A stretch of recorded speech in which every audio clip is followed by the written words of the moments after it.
Hello बच्चों, आज मैं मास से रिलेटेड टर्म के बारे में आपसे बातचीत करूंगा। मास से related term,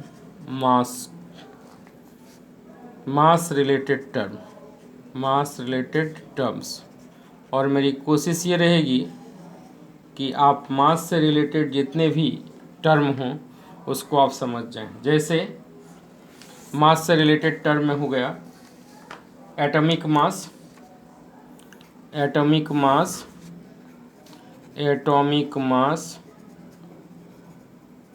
molecular mass,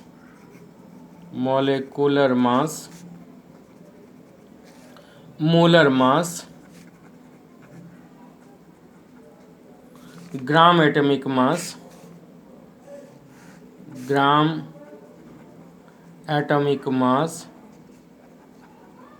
average atomic mass,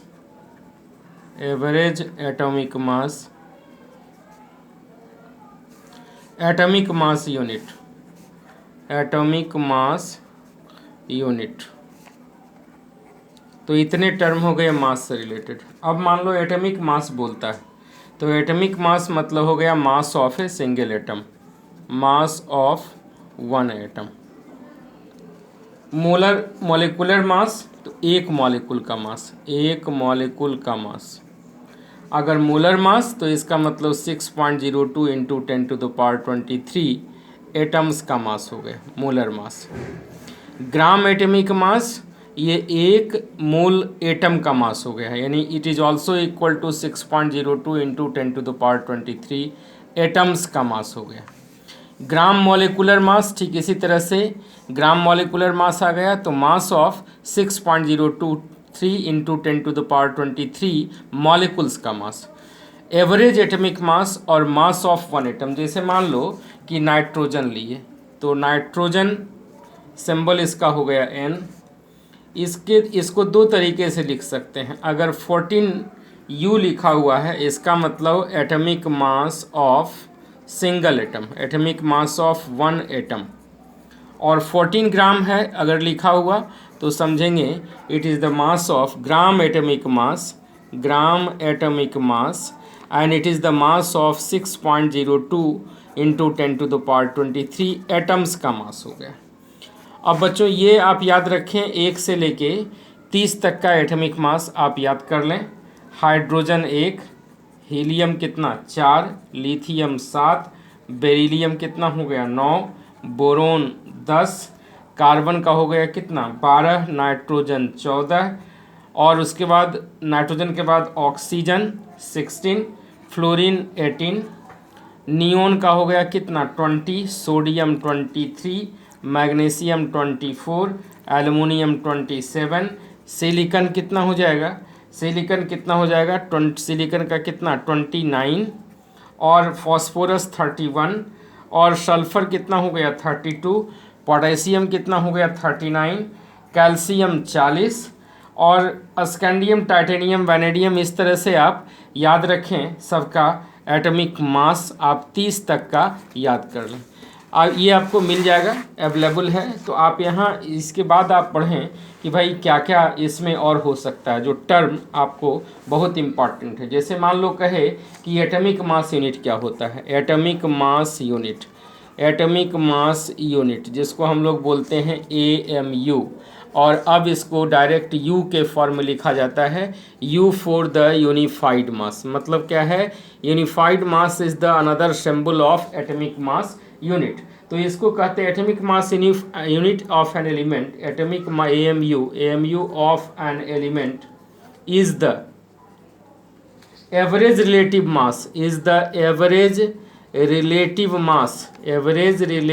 mass of its atom compared to comparison हो रहा है, compared to an atom of carbon, कौन सा कार्बन जिसका एटॉमिक मास कितना था 12 था, C612 आइसोटोप, ये आइसोटोप। तो इसको एक्सप्रेस कर सकते हैं एटॉमिक मास यूनिट क्या है, तो it is relative atomic mass of one atom which tell that how many times it is lighter or heavier than 1/12 part of single atom of carbon. तो atomic mass unit को लिखोगे कितना, 1/12 part of single atom of carbon.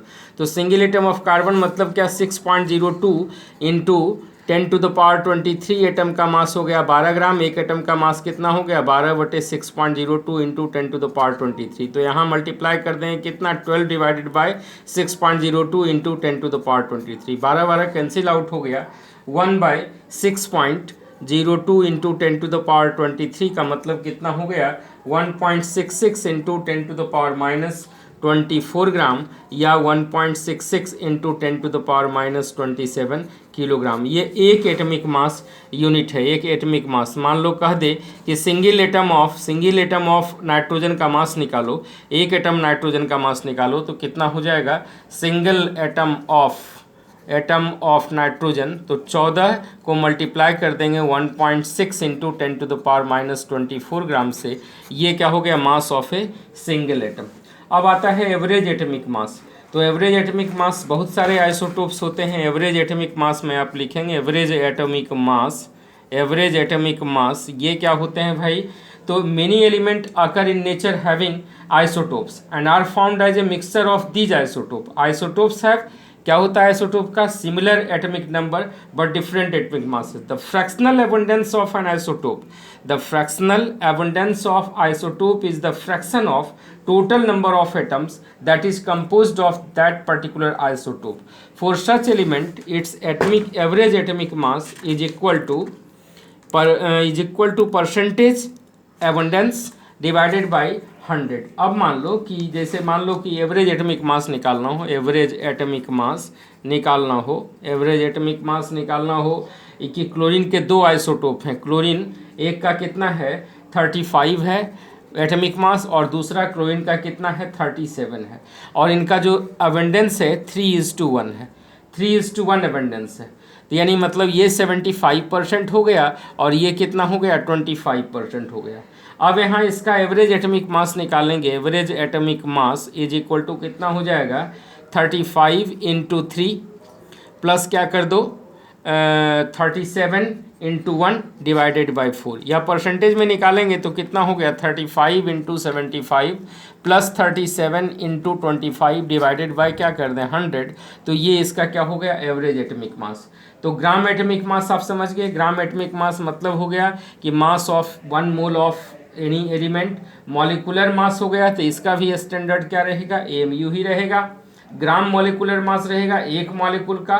Molar atomic mass रहेगा तो 1 मोल का रहेगा.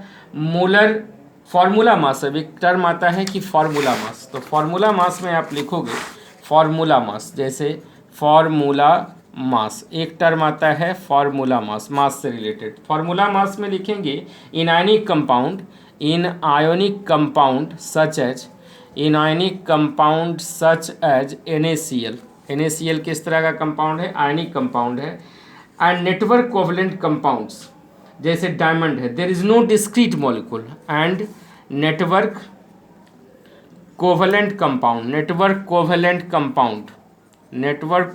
Compound like हो गया डायमंड, ये देयर इज नो डिस्क्रीट